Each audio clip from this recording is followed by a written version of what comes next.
You are tuned to KFUG Crescent City, 101.1 on your FM radio dial, worldwide on the internet, kfugradio.org.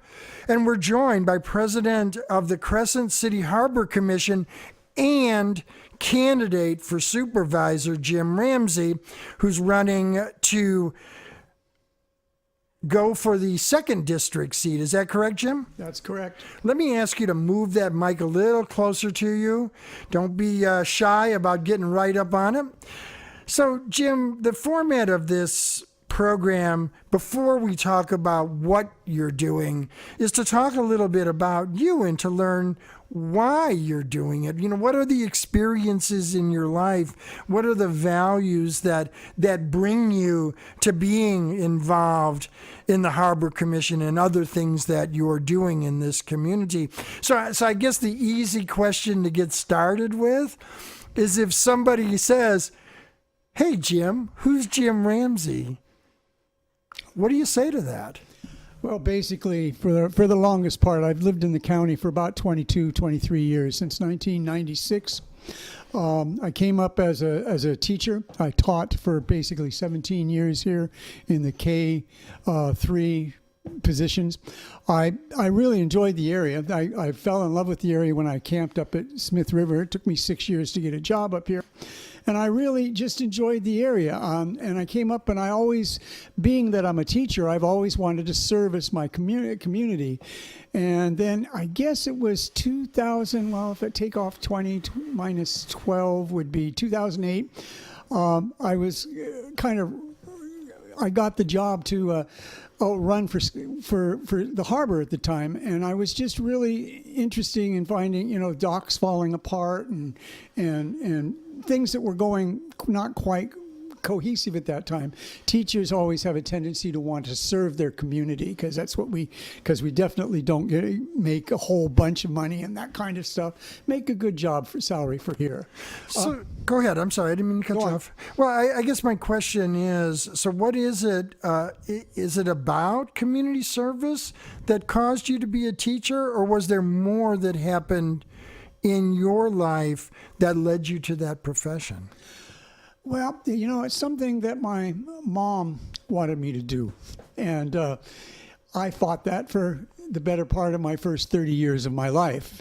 And then around about 30 years into my life, I sat up one night, December 24th, 1980, and I said, if you're actually going to do something with your life, you'd better get started on it. So at that particular time, I went back to college, got my degree, and started to teach. And I was one of those people that managed to teach right off the bat. I got my first job in Lake County 3 months after I graduated from teacher college. I fell in love with, as I say, up here, about 5 years to 6 years later. It took me 6 years to get a job up here. I taught for 11 years in Lake County, and basically it was something that my mom wanted, and it happened to fit my lifestyle really right, because I was one of these people that I work like a dog for 10 months, and then I need about 3 months vacation. Don't we all? And teaching kind of presented that self. Not that we have our time off. We don't, because you don't. You've got to take classes. You've got to do things to keep your credential going and stuff. But it was a different gear. So it was a position that worked my lifestyle. And so I fell in love with serving people because that's what I did as a teacher. So there's a lot of talk about education and teaching and teachers and all of that. What is it about being a teacher and working in the public education system that most of us who've never done that don't know, and we should know about it? Well, that's an odd question. I mean, a lot of people basically. The best thing that I can say is my wife, who's been with me for 34 years, basically used to take all this stuff, how teachers would get a bad rap. They only work 2 to till 2:30 in the afternoon from about 8 in the morning, and they work 5 days a week, and they have summers off and Thanksgiving and Christmas and all this other stuff. And my wife would just always go, Diane would go, have you ever lived with a teacher? And of course, nobody really ever has, and unless they're married to one. Right. But she said, I see when my husband goes back to school at the end of summer, this is my comment to you. Goodbye, dear. I will see you in June. And teachers work 60 to 70 hours a week. That's something that people don't realize. I would work from 6 in the morning until probably 10 o'clock at night, 6 nights a week, just because of the way I was trained.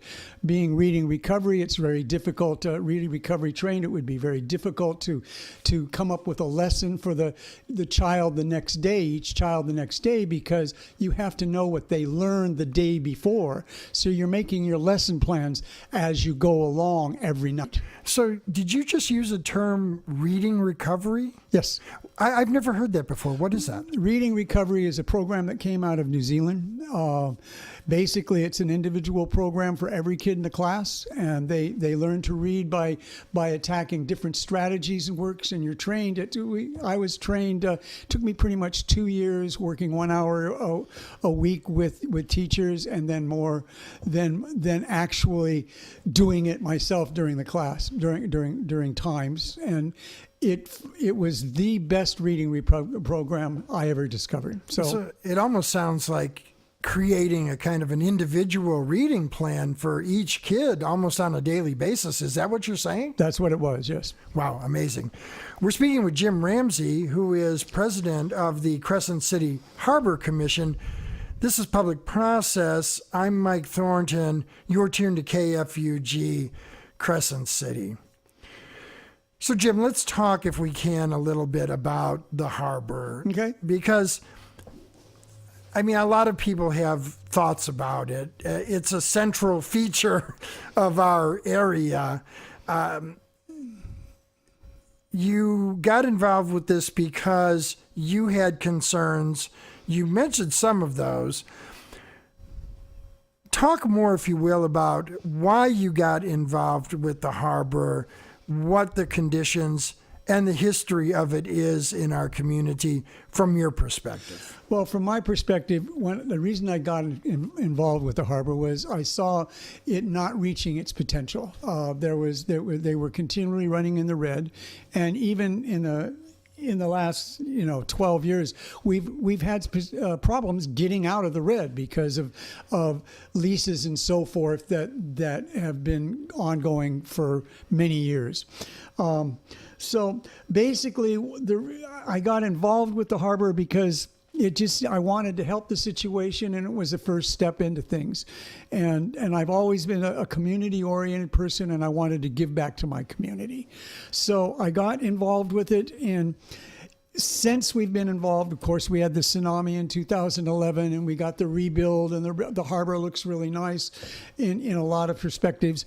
But we've also got to take a look at some of the things that have gone on business-wise. We've had a large turnover with the Anchorage RV park, which had deteriorated over the years. And basically, we have now got our good neighbor Sam back onto it. It's working out, and it's turning a substantial profit. It was, instead of taking a lease and getting a lease price for it, practice for it, we now run it, and we get a substantial amount more, so that it's bringing us more money and getting us closer and closer to getting out of the red and into the black. And we're fairly close. In fact, we're working on a budget that's now out, and we've got $100,000 profit this year, according to what we've taken a look at. So this came up in a conversation I was having with someone else, and the conversation was that a lot of the economic and to some degree social community conditions that Del Norton Crescent City finds itself in are attributed to the tsunami, and then also beyond that to the crash of the logging and fishing industries. When it comes to the and that there have been some people that said, well, no, there were problems before those things.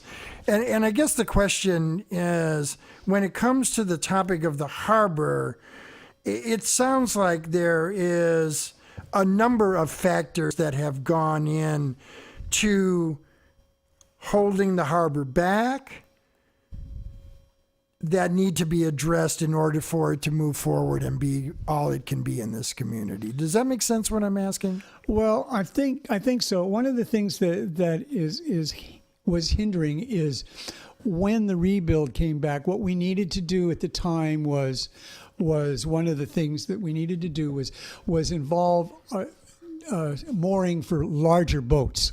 Okay, 40-footers, 50-footers, 60-footers and stuff like that. Unfortunately, the way the project ran was because it was a disaster-related thing. We had to put back up the harbor pretty much to what we had previously. Was that because of the way it was being funded? Funded, yes. Okay. So what we ended up with, the industry that's suffering are the 30-foots and the smaller ships, the smaller boats at this particular time. They're just not being replenished as such, and the bigger boats are still there. But what's come to a shortcoming for us is we have fewer berths for the bigger boats, so we have to use some of the H docks and have them side tie and things like that, because that's just what we're up against. But overall, and that's why we've got our recreational, instead of putting it out by the chart room where it used to be, is now inside the main boat basin. So there's a number of kinds of things like that going on. The question though, the fishing industry is actually, we are the number one on the west coast of the United States in crab coming in and over our docks. We're regularly doing $8 to $12 million a year, and we, even in a short season, we had a good season, and then we also have the shrimping season coming in. So that industry, although it has declined, is still pretty healthy. The other thing that hurts the harbor overall is this is one of the problems that go on before is when they do their regulations to see how long the seasons are open, everything, they don't necessarily take a look at what's going on up here to come up with the rules for up here. It's usually a lot further down south, and down south you have a much more overfished area, and so it looks like it's less than it is here, where the fishermen up here do a pretty good job of not overfishing and keeping things going on. So our actual areas are better off here than further down south, where they do most of the testing to see what they're going for. So what could happen to change that, to make it more, because I mean, that makes sense to me. I don't pretend to have any expertise in this whatsoever, but it certainly makes sense to me that you can have rules and regulations being drawn up based on other conditions that don't exist here. What can happen to fix that? Well, we're working with Jim Wood and Mike McGuire, and having them work with the fishing department and the Department of Waterways. We are getting some recognition and starting to get some of that. One of the things that have come up was with the whale entanglement precinct that shut down the crab season just recently. We have not been included next year. Doesn't mean that it won't happen in the early shutdown because of the whale entanglement, because they realized that it wasn't happening up here, it was happening down south. There was definitely things. So there is some litigation starting, or some lookings at things like that starts working. It is a political process of working with Mr. Wood and Mr. McGuire, So, and I have a good point of that, in that I am Mr. Wood's ex officio in this area. So So I have a direct line to him. I mean, I have his personal phone number, and he Right. calls me back when I call. Well, that's a good thing to have. Yeah. We're speaking with Jim Ramsey, president of the Crescent City Harbor Commission. You're tuned to KFUG Crescent City 101.1 on your FM radio dial, worldwide on the internet, kfugradio.org. This is Public Process. I'm your host, Mike Thornton. So, Jim, it sounds like, as far as a working harbor, that the Crescent City Harbor is doing okay. Could be better, Yeah. but it's doing okay. In a lot of other communities, harbors, I mean, I did some work in the San Luis Obispo area and, Morro Bay, and where the harbor, in addition to being a working harbor, was also a center for tourism, restaurants, art galleries, those kinds of things. What's happening along that line related to our harbor? Are there, is that an agenda, and is it moving forward? Is it moving forward as fast as it could or it should? Well, we've got a number of things going on in that respect. Okay, that was one of the things that I wanted to talk about was Charles. We had a situation come up where we have talked about our evacuation center. We have talked about the solar programs going in. We have talked about several. Excuse me. That's okay. Take your time. Several projects that have come up for engineering, and it's like, okay, repair the Whaler Island groin seawall, repair of our seawall, repair of our harbor. We've got a couple of things going, repair of our docks, and the dock meaning Citizens Dock. We've got the possibility, as I say, of the evacuation center. What a lot of people are not realizing about that particular thing was that center is for not all of Crescent City. It is for the harbor and the hotels right across, so that you can't really walk out in the 20 minutes it would take to walk out for a major tsunami coming through here. And if it's the Cascadia events, you've got even less. So what it's designed for is to be a safe haven for the hotels across 101 and the people who work and live in the harbor.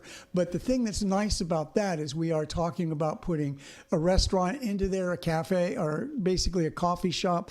We're actually looking at putting a 3D to 4D theater with 48 seats where you can experience a tsunami actually sitting in a theater and getting some reports. So that's a tourist area. We're looking at putting a small museum type situation into it, and all that. The financing is what was coming up. And Charlie just recently was saying a couple of meetings ago that Cal OES is getting together to do their, I want to say it's a shovel-ready situation, but it's basically a situation where it's a situation where you can get money to build these types of things, that kind, and come up with things.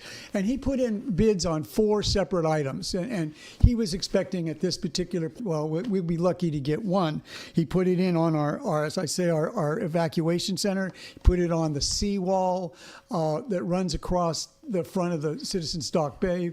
He's put it on the groin at Whaler Island, and he's put one in on that's been taken. Okay, but there's been 3 or 4 places. Sure. And he said he would be lucky if we got one of them done to get through Cal OES. And what happened is all 4 of them got okayed. That's great. So he went off to a convention that was looking for funding and stuff in Las Vegas at the Mandalay Inn Convention Center, and he met up with one particular gentleman from the Trump administration that was talking about financing all these things, and he was very disappointed. And Charlie showed him all the things that we have to done, and he's going, "This is the first thing that I have seen that this program is designed for." So he's off looking, and his name is Stuart. Oh, gosh. That's why I have all this stuff here. There's a lot of papers. Yep. You're tuned to KFUG Crescent City, 101.1 on your FM radio dial. I'm Mike Thornton. We're speaking with Jim Ramsey of the Crescent City Harbor Commission. It's 12:30 on this Monday, Memorial Day, and Jim is rifling through a lot of papers. And, you know, Jim, it's okay if you don't get the name correct, but we do know who we're talking about, that he was able to speak with someone representative from the presidential administration. Well, it's Scott Turner. Scott Turner, okay. I knew I had it here. So That's okay, no problem. So he was saying he was just absolutely ecstatic by the fact that this is what this program is designed for, which is the Opportunity Zone Expo Corporation type situation, opportunity zones. So, and the Tax Cuts and Jobs Acts of 2017. So what's happening is he's got this gentleman, Mr. Turner, that is looking and taking back as a spokesman to get us funded for this and stuff, because this is exactly what the program was set up. He thought he'd never get one of these items up. He's got 4 of them going through. So there's quite a bit of matching funds and things. So we're looking now for financing. As far as tourism is concerned, we have got one home, one trailer RV park that's doing really well. We have 3 restaurants for sure right at this point. So, I mean, there are some advantages of things coming on, and we are gearing ourselves more and more. We would like to put in a storage unit situation for storing marine equipment and so forth. We've got the solar project going in. And in fact, Coastal has okayed the solar for the roofs of the buildings that we've got. So, and that's supposed to start. We're waiting it to go all the way through the county, and we're going to start having that. That should be up by Christmas time. So there's a lot of things going on at the harbor. Well, and I think that leads me to my next question, and it's something like this.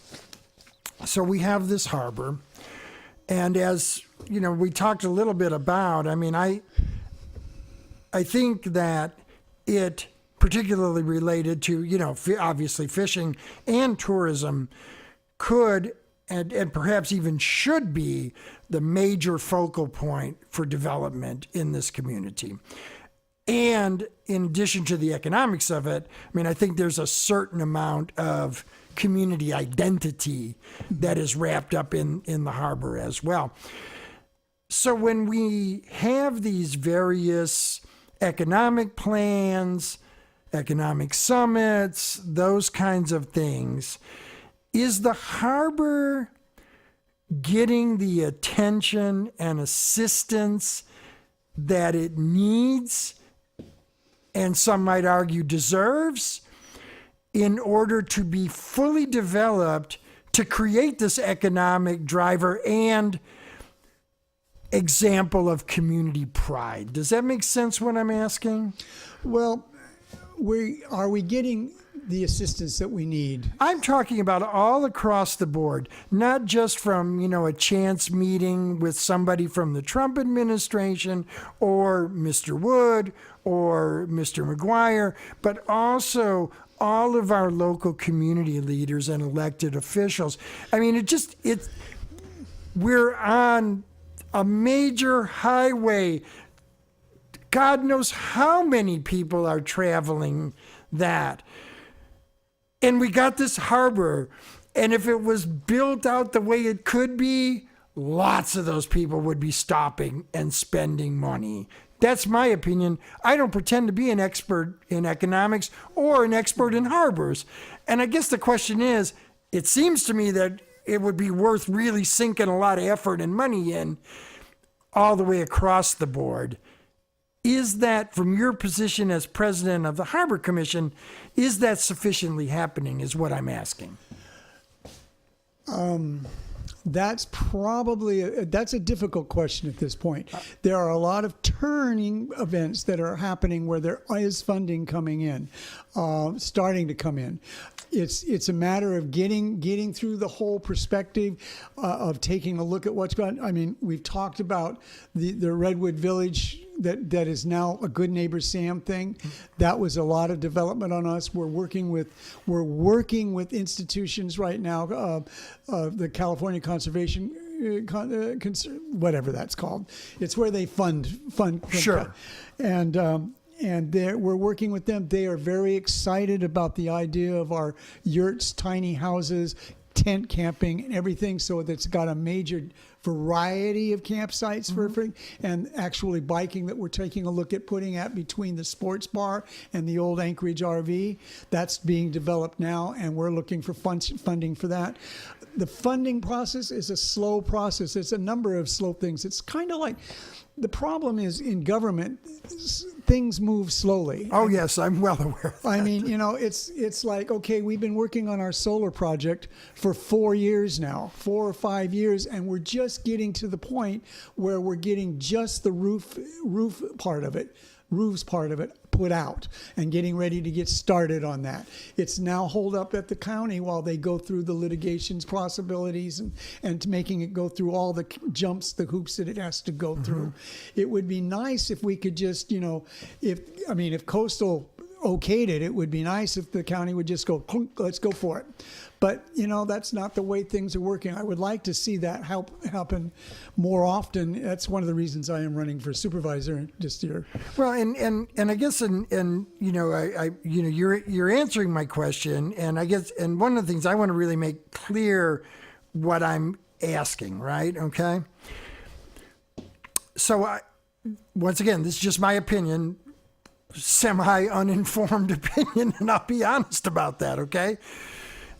I think that taking something as big as a major harbor and turning it into a multi-functioning working harbor, tourist attraction that also provides services and opportunities for people who live here year-round is a hell of a big job. Probably bigger than even the most highly functioning harbor commission could do by itself, right? Yes. And so I guess what I'm saying is, are the other entities with power and responsibility that are talking about the need for economic development in our community, are they also willingly and voluntarily stepping up to the plate and saying, we're going to work with you guys to help make this happen because we know that the Harbor Commission can't do this all by itself? Does that... Okay, well, you're asking, are all the government officials working together? And the community leaders, and the Chamber of Commerce, and the individual business people, all of them, are they all stepping up to the plate to saying, we've got this asset, are we making the most of it? And if we're not, what can we do to do that? And what can we do to help that happen in as timely a manner as possible? Okay, what you're asking is a very difficult question to answer at this particular point. And I understand that. You've got factions that are working together, and you've got factions that aren't necessarily working together. You've got to take a look at, the county supervisory board, for example. They don't always even work together within their situation. You've got to take a look at the city council. The city council doesn't always work together. And unfortunately, in those particular situations, they've each got their own set of problems that are trying to work on. I mean, it would be nice to see in a situation where the county and the city and even the harbor could get together, for example, for just one simple thing of road improvement in this area. I mean, just roads would really help people want to stay here, because you get off of the main drag into Crescent City going off to the beach. A lot of the times you run into pothole heaven or hell. So I mean, it's those are things that I would like to see us all work on. As far as getting things together for the harbor, there are some things that are happening. The county has been very instrumental in getting, for example, Measure C we just went through. And for people who don't know what Measure C is. Okay, Measure C was a situation where it's a TOT tax for county RV parks, bed and breakfasts, and so forth. It raises it to the hotels in the county go up to the 10% that's in the city. Okay, in San Francisco it's 27%. So Yeah, and for people who don't know, TOT is Transit Occupancy Tax. Yeah. This is a tax that is put on hotels and campgrounds and those kinds of things. People pay this tax, and then that money is dedicated towards, in this case, the harbor, correct? In this case, what that case is it's dedicated towards the $260,000 debt payment that we have every year for the next 38 years. So that's why it was done. So that was a step in the right direction. Now in the county, the RVs only pay 2%, as opposed, that's because they've never had anything. One of the difficulties that I could see is over 30 days in the RV parks and so forth, you don't charge that TOT, but there seems to be some different areas in cooperation of the fact that if I'm a camper that comes into the thing, I'm only going to pay 2% on a TOT tax. If I'm a camper that's going to come in, I'm going to stay all summer, and I say I'm going to stay 3 months. There's some discrepancy going on as to whether you pay that first 30 days TOT of 2%. It's only 2%. If you're paying $37, basically for the first month you would pay an extra 70 cents a day, and then after that it goes away. So there's some discrepancy in that area. Are there any people living year round in these RV? Oh yes. Okay. Oh yeah. This is their permanent home. Yes, and they don't have to get charged anything at that particular thing. Okay. It's just the people that come by and visit, and the reason for that is if you're living in a trailer park, it may not be what you can afford. Right. And so that's the way it is. But we're trying to make it so that we can, in the harbor, where we can have a good solid RV park for visitors, and then another place for our long-term residents, so that they're not intermixed. We're speaking with Jim Ramsey, president of the Crescent City Harbor Commission. This is KFUG's Public Process. I'm Mike Thornton. So, Jim, I'd like to go back to the debt, okay? How much did you say it was annually? $260,000 a year. For the next 30 years, did you say? 38 years. In the next 38 years, how did that debt come to be? Who holds the note on that? And what's the plan for paying it off? Well, that's what Measure C was. Okay. So that's designated to pay that off. Who holds the feds? The federal government holds. And it was our. We had to take out a loan for our percentage of the build back from the tsunami. Yes. Okay, so I just want to be clear about this. Okay, so a natural disaster happens. Mm-hmm. The harbor is destroyed. The harbor needs to be rebuilt. Some of the money comes from the federal government, but the local community has to come up with a match. Am I on target so far? So far. So in order to come up with a match, the local community had to take a loan out from the federal government, and now has to pay over $200,000 a year in debt service to the federal government for the next 38 years. Yes. What about talking to the Trump administration about forgiving that debt? We have talked to them. But that's not something that they are in favor of doing at this particular time. There are other issues that we're not at liberty to discuss with different organizations that were in the past that have fallen down and are trying to restart. I'm not at liberty to discuss it. That's fine. I'm not trying to get you to.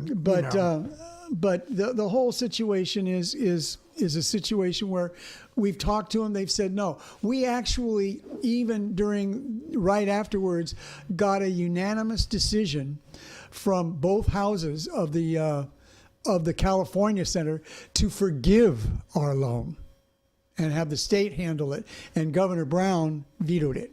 It was unanimously passed in both houses, and it went to his desk, and he vetoed it. So the state legislature passed a bill, a resolution, whatever it was, saying they would take on the debt, that the state would take on the debt? I'm not sure exactly what it was, but it was to forgive that payment, those payments. Okay, and Governor Brown vetoed it. Yeah, and it was, it's simple, and this is back to your situation of, is it all because are we doing enough or getting enough support?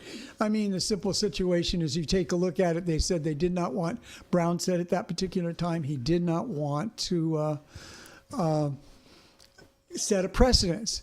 But during the Loma Netta earthquake, over $28 million was given off to Marin County, and that was Wade. Yeah, right. Of all counties, Marin County, which is the richest county in the country, I believe. Well, no, it's really interesting, and excuse me, this is a different topic, but I'll just say it, because when you have a state legislature, state government that is completely controlled by Democrats, okay? And I tend to favor Democratic policies over Republican policies. I want to be really clear on that. And most of the support for those Democrats are in large urban areas, right? And so in some ways what's happened, particularly in California, is many of these rural areas have been abandoned. It basically, you know what? We don't need you. We don't count on you. If you want to have, Republicans running your county, you go right ahead. You don't have enough votes to matter to us because we control LA, the Bay Area, Sacramento. We're wired tight. We're running the show. And so communities like these suffer. They suffer because, as you stated, Brown wasn't going to veto something that was going to go to Marin. But it's no problem vetoing something that's going to go to Del Norte. Yeah, and that was a process that happened in '89. So I mean, that's a long time ago. So let me ask this question though. So when it comes to, the debt is owed to the federal government, right? Yes. Okay. I mean, if you got to take $200,000+ out of your budget for the next 38 years, that makes everything else really hard. I mean, I'm not a math professor, but I think I can figure that out. Who holds the debt? I mean, what entity actually holds the paper, right? I mean, who does the check go to, I guess is what I'm asking. It goes to the federal government, and it's, gosh, I don't know the exact people that it go to, right? But it does go to the Fed. It is held by the federal government. Yeah, I guess what I'm saying is if there's like a person, right? That people should call them up, say, hey, wait a minute, man, who do we talk to about cutting this debt? Because I just don't. I just think it makes it really, really challenging. It does make it challenging, but Measure C will help a substantial amount, and that's what the people of Del Norte did. So the people voted for it, and thank goodness that was where it was at. I mean, the Harbor Commission couldn't back it, because right. Because then that changes the percentage of people. So it was a number of people that were in the community that put it forth. And we're grateful for that. We're speaking with Jim Ramsey, president of the Crescent City Harbor Commission. I'm Mike Thornton. This is Public Process, and it is 12:48 on this Monday, Memorial Day. So Jim, I'd like to switch gears a little bit and give you an opportunity to take off your Harbor Commission hat and put on your supervisorial candidate hat, if you are of a mind to. You are running for the 2nd district, is that correct? Second, yes, sir. And who is currently in that seat? Miss Cowan.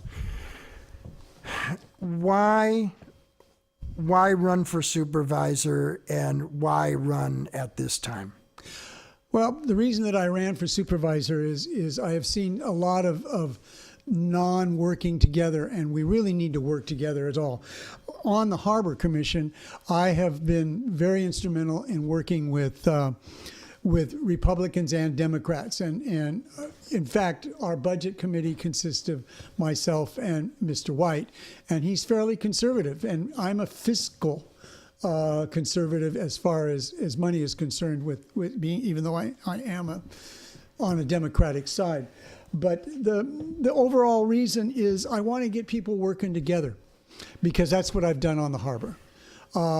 We needed to get access to funding. We needed to have a 501c3 set up, and I worked extremely hard to set up Friends of the Harbor, which is a 501c3. I am the board president for that at this particular point. Also, we've done a number of things. So I mean, why I want to do that is I want to bring some ability to working together in all of our agencies, the city, the county. There are areas, for example, that could be worked on. I mean, for example, one of the things that I look at, and I know it's really dark in the dark side when you get outside of the city limits. If you go right on Inyo Avenue off of Pacific and you go a block, it's perfectly black. My concern would be, since the California public passed the no daylight saving time situation, it's a matter of working all the ins and outs of that. I would be very concerned, so I would like to partner with the school system and find out where the school buses are stopped, so that people will at least get, and then look at the county and the city for lighting areas where kids are going to be standing in pitch blackness. It's a safety issue.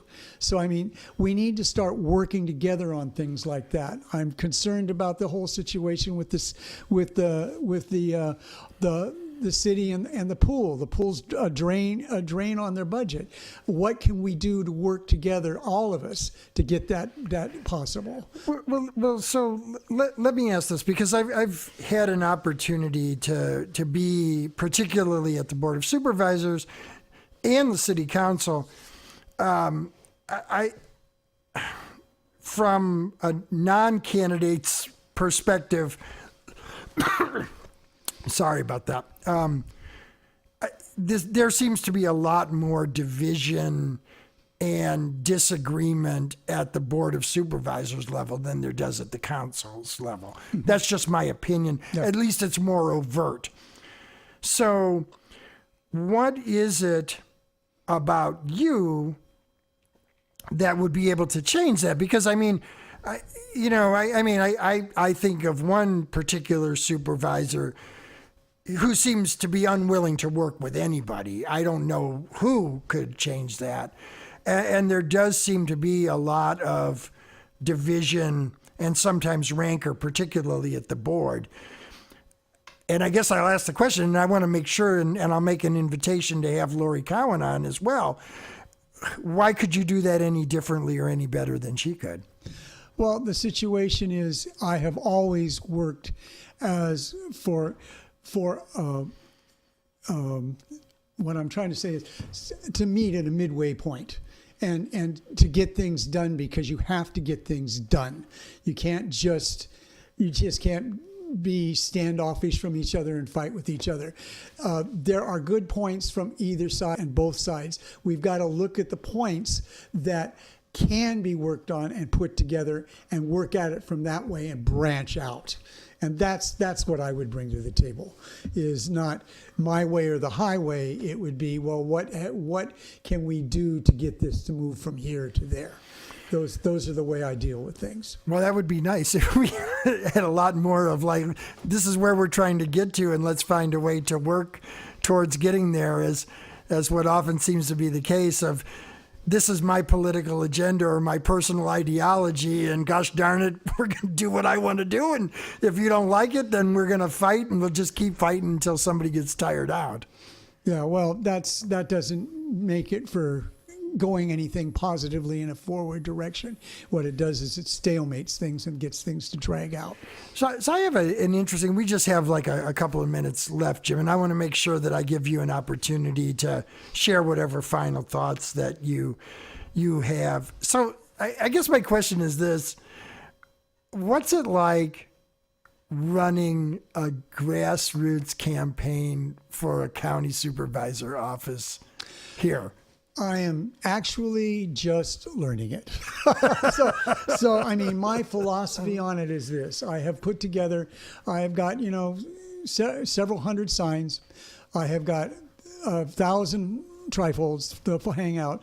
And my opinion and what I am going to try to do between now and next March is knock on every single door in my district. And that's the way I want to run it. Is because that way I will get input from the people that are there, and the people will get a chance to meet me and see what I've done, because I have done tons of things to as I say, I talked about the 501c3 that I've set up. I do my war on blight is I cut lawns. I've got 30 lawns to 35, 40, 30, 37 to be exact, lawns that I cut. And most of them are senior centers. When we talk about a fight on blight, we need to be keeping our seniors in their homes and helping them with whatever they can do. So I charge very little, if anything. Well, and that's a really important point, I think, that often doesn't get talked about. Because I think a lot of times in communities like this, you have a lot of seniors who all they might have is their little house, mm-hmm. or their mobile home, or whatever, mm-hmm. it may be, and they're just barely scraping by on minimal Social Security. And these are the people who, for the most part, built this country. Yep. These are like the greatest generation who are now often living in desperation and near squalor. And I don't. As somebody said to me, in fact, it was Mayor Inscore, he was talking about building healthy communities. He was saying, Mike, building healthy communities, they're really great with their focus on youth. Really great at focusing on the future. Not as great as focusing on the present. And we got to talking about the fact that we do have a lot of seniors here, mm-hmm. and who have put their whole lives into building this country and this community. And paying a little bit more attention to them, as well as young people, mm-hmm. would be, I think, a really good thing. We've been speaking with Jim Ramsey, candidate for 2nd District Supervisor and President of the Harbor Commission. Jim, any final thoughts for our audience today? Well, all I can say is there is a brighter future looking at the harbor if we can get the matching funds that we need and stuff for these projects that are ready to go. And I'm looking forward to the saving probably about $30,000 to $50,000 on electrical bills by the time we get the solar energy up.